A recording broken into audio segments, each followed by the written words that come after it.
ئێران وێران بووە. خەبارەی خاپووربوونی ئێران شۆکەرە.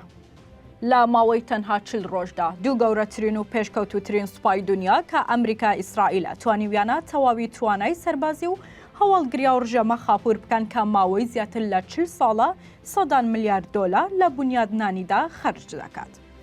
ئاژانسی ڕۆیتەرز دەڵێت 58% سەکۆ موشکیەکانی ئێران بە بۆمبی فڕۆکەی F-35 خاپوور کراون و سوپای پاسداران ئێستا توانای بۆ هەڵدانی موشک زۆر کەمتر بووە لە نیوە. ڕۆژنامەی وۆڵ ستریت جۆرناڵیش لە زاری بەرپرسێکی کۆشکی سپی گواستیەوە کە 70% فەرماندەی هەڵدانی ساروخ و موشەکە بالیستیەکان یان بە موشک کوژراون یاخود لە ڕێگای تۆڕە هەواڵگریەکانەوە لە بۆ سەدا پێکراون و کۆتاییان پێهێنراوە. هەروەها وۆڵ ستریت جۆرناڵ ئاماژەی بەوەش کرد بە پێی داتاکانی فەرماندەی ناوەندی ئەمریکا سێنتکۆم نزیکەی 190 ئەو سەربازانەی لە شەڕی دژی ئێران بریندار بوون چاکبوونەتەوە و گەڕاونەتەوە بۆ سەرکارەکانیان. وەزیری جەنگی ئەمریکا پێت هێکسس گوتی ئەمریکا سەرکەوتنێکی سەربازی یەکلاکەرەوەی بەدەستێناوە. توانیمانە لە یەک کاتدا لە 4 وڵاتی جیاواز جەنگ بە سەرکەوتویی بکەین کە مەبەستی ئێران و لوبنان و عێراق و یەمەنە.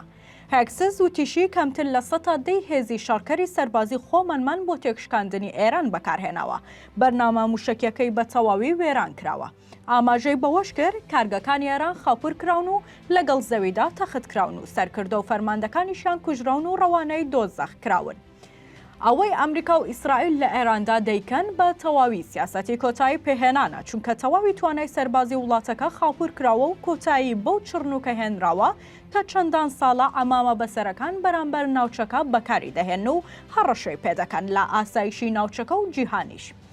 جەنەرال دانکن سەرۆکی دەستەی ئارکانی هاوبەشی ئەمریکا لە کۆنگرێکی ڕۆژنامەوانیدا گوتی زیاتر لە 13,000 ئامانجمان پێکاوە کە زیاتر لە 4,000 ئامانجی استراتیژی لەناو ئێراندا لەخۆ دەگرێت و زیانی ڕژێمی ئێران زیاتر لە 500 میلیۆن دۆلارە.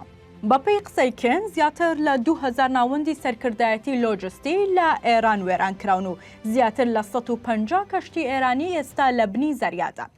هەروەها وتیشی زیاتر لە 190 کەشتیگەلی دەریایی ئێران و 190 کارگەکانی چەکمان وێران کردووە و 180 سیستەمی بەرگری ئاسمانی ئێرانیش لەناو براون.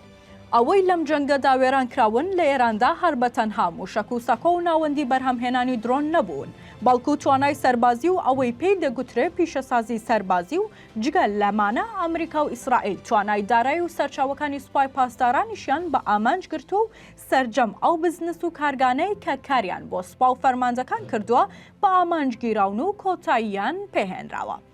ڕژەمەکە توانای نەماوە و لە بەردەم دەرگای تیاچوونێکی حەتمیدایە و تەنها لە سەرکات وەستاوە وەکو چۆن سووریا و سوپا و سەرکردایەتیەکەی لە ماوەی هەفتەیەکدا کەوتن و هەڵاتن ڕژێمە تیرۆریستیەکەی ئێرانیش بە هەمان دەردەچێت.